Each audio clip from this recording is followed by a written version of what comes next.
welcome to our home, Dovka. Dovka's been our family home for 3 generations of the Shaw family. Yeah.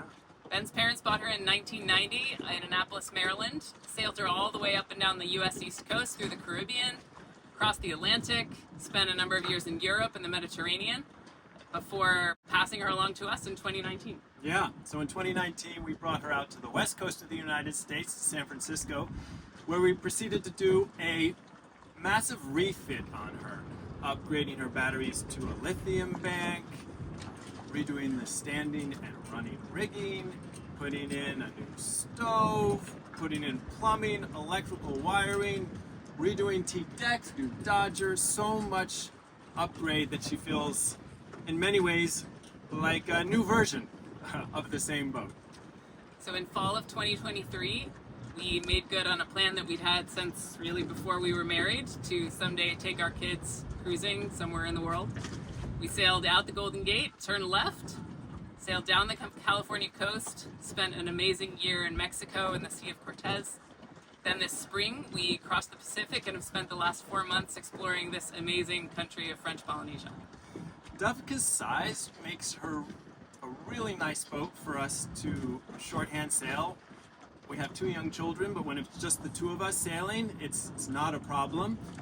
Plus, costs are less in a marina, replacement parts or any kind of gear is less expensive, but she's a very roomy 35 feet. And she was a great size for a couple, for my parents, and then for us, a family of 4 with 2 young children.